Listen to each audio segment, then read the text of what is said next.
વગાડેલા ધારાસભ્ય શ્રી એવા ચૈતરભાઈ વસાવાનું આપણે જોરદાર તાળીઓના ગણગણાટથી તેમજ વિક્રમભાઈ, મુકેશભાઈ તેમજ સ્ટેજ પર બેઠેલા તમામ મહાનુભાવો, આજુબાજુ ગામથી પધારેલા આગેવાનશ્રીઓ, માજી સરપંચશ્રીઓ, ભારતીય જનતા પાર્ટી અને કોંગ્રેસનો છેડો ફાડીને ઘણા બધા આજે આપણી સાથે જોડાવાના છે એવા અમારા આગેવાનશ્રીઓ, ભાઈઓ બહેનો અને યુવા સાથી મિત્રોનો અમે આ જાહેર મંચ પરથી આમ આદમી પાર્ટી પરિવાર તરફથી આપનું ખૂબ ખૂબ દિલથી હાર્દિક સ્વાગત કરીએ છીએ. મિત્રો, આપણા વિસ્તારમાં અને સમગ્ર ગુજરાતમાં દરેક સમાજમાં પ્રશ્નો તો ઘણા બધા છે, ઘણી બધી સમસ્યાઓ છે.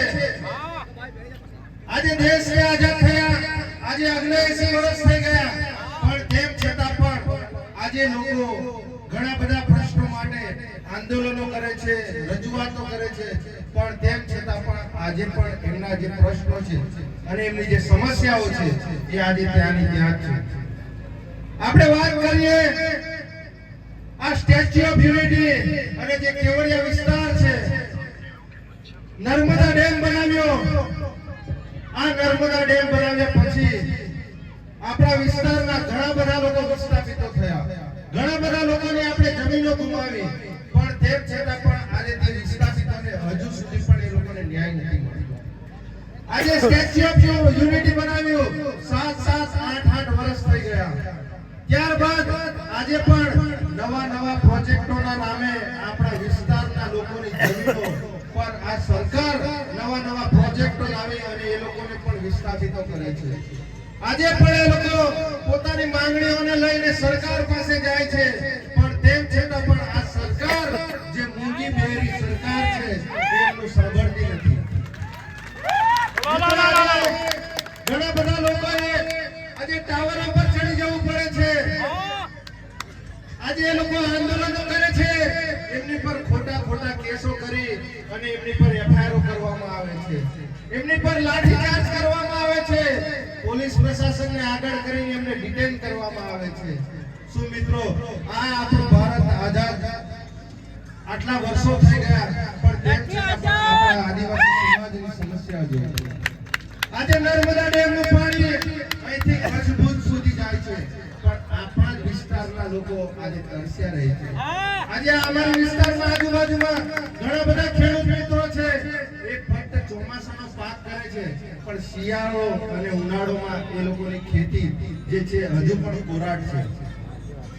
આજે આપણે એ વાતની જે ભારતીય જનતા પાર્ટીના જે અહીંયા બેઠેલા જે નેતાઓ છે, એ લોકો તાલુકા પંચાયતના સદસ્ય હોય, જિલ્લા પંચાયતના સદસ્ય હોય કે સાંસદ હોય કે ધારાસભ્ય હોય, એ આ તમામ સમસ્યાઓ બાબતે આજે એ લોકો મૌન છે, નહીં બોલી શકતા. એ લોકો ફક્ત જ્યારે ચૂંટણીઓ આવે છે ત્યારે પેલા કુવાના દેડકાની જેમ ડેવ કરતા એ લોકો બહાર નીકળે છે અને પાછા જેવી ચૂંટણી આપે છે, પાછા એ કુવામાં ઘૂસી જાય.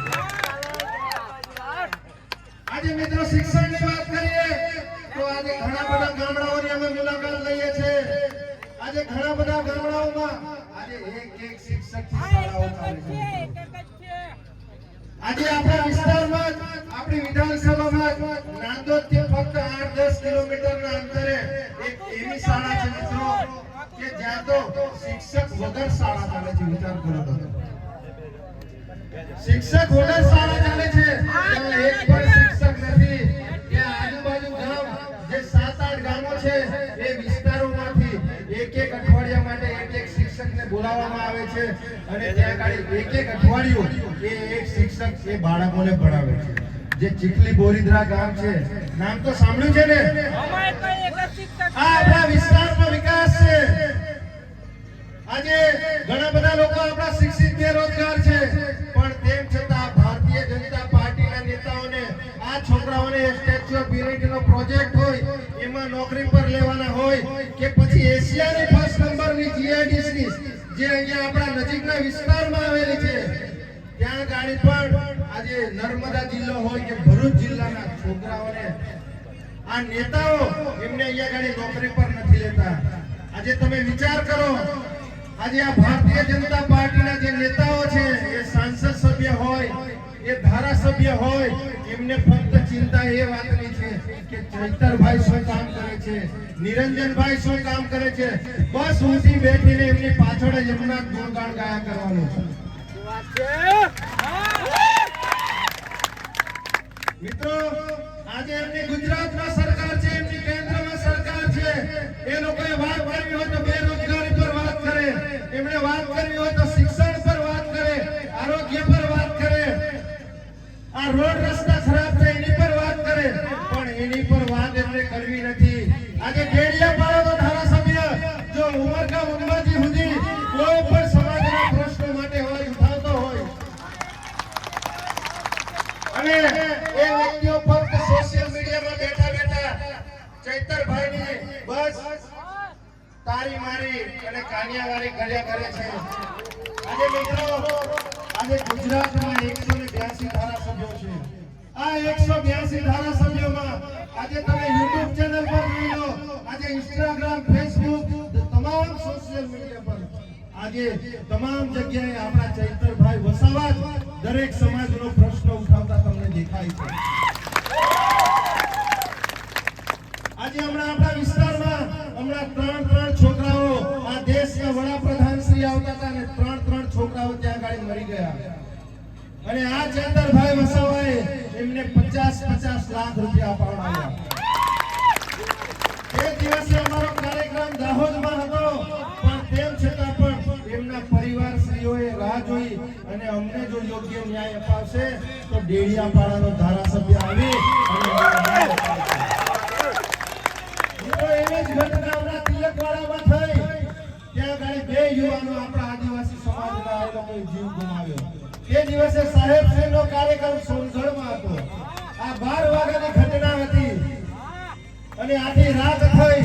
બીજા દિવસે સાહેબ 2 વાગે આવે છે અને તેમ છતાં પણ ત્યાં ગાડીના જે લોકો છે એ લોકો પીએમ કરવા નથી દેતા. ભારતીય જનતા પાર્ટીના નેતાઓ હવે આવી અને એમની પર ફૂલ એમને દબાણ આપવામાં આવ્યું. એમને કીધું તમે આ ડેડ બોડી તમે અહીંથી લઈ જાઓ, તમને જે વળતર આપે છે તે તમે અહીંથી લઈને જતા રહો. પણ એમણે એક અપેક્ષા હતી દાહોદના લોકોને પણ કે ના, ભલે 1 દિવસ થાય 2 દિવસ થાય પણ ચૈતરભાઈ આવશે તો જ અમને ત્યાં ગાડી ન્યાય અપાવશે. સાહેબશ્રીના 19-20 કાર્યક્રમ આ સોનગઢ વિસ્તારમાં હતા. રોડ શો દરમિયાન 19 થી 20 સભાઓ સાહેબે ત્યાંથી કરી અને સાહેબ બીજા દિવસે અહીંયા ગાડી 2 વાગે આવે છે અને એક પરિવારને પણ 50 લાખ રૂપિયા આપે છે. આ આપણા ડેડિયાપાડા ધારાસભ્યની આજે જરૂરત છે. મિત્રો, આજે 182 ધારાસભ્ય છે. તમે બરોડાના ધારાસભ્યનું નામ સાંભળ્યું છે? આ બાજુ આપણી બાજુમાં ભરૂચ જિલ્લો છે. ભરૂચ જિલ્લામાં જે અંકલેશ્વર તાલુકો છે, અંકલેશ્વર તાલુકાના ધારાસભ્યનું નામ સાંભળ્યું છે?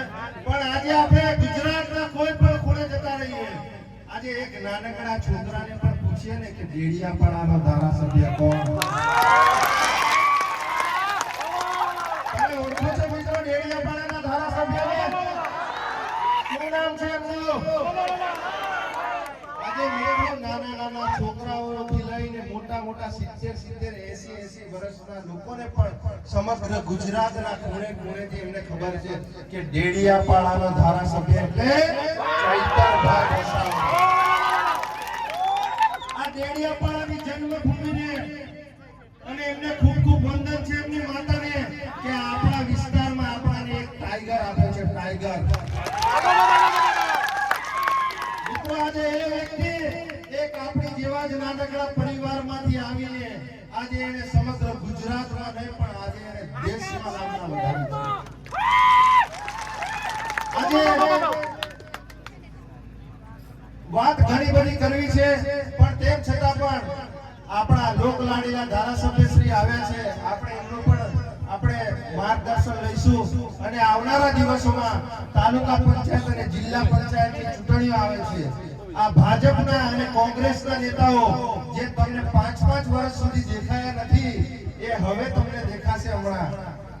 જેવી રીતે ચોમાસું આવે ને, અગાઉ મેં કીધું ને, પેલા દેડકા કેવા ડેવડેવ કરતા કરતા નીકળે છે. હે, આપણા વિસ્તારમાંથી તાલુકા પંચાયતના સદસ્ય કોણ છે? તમે ઓળખો છો એમને? જિલ્લા પંચાયતના સદસ્ય કોણ છે? ઓળખો છો તમે? આપણા ધારાસભ્ય શ્રીને ઓળખો છો? આપણા સાંસદ સભ્ય જે છેલ્લા 2-3 વર્ષથી ચૂંટાઈને બેઠા છે આપણા વિસ્તારમાં મુલાકાત લેવા આવે છે મિત્રો. એટલે આપણે જાગવાની જરૂર છે. ચૂંટણીઓમાં એ લોકો બહુ મોટા વાયદાઓ, મોટી લોભામણી જાહેરાતો કરી અને આવીને જતા રહે છે.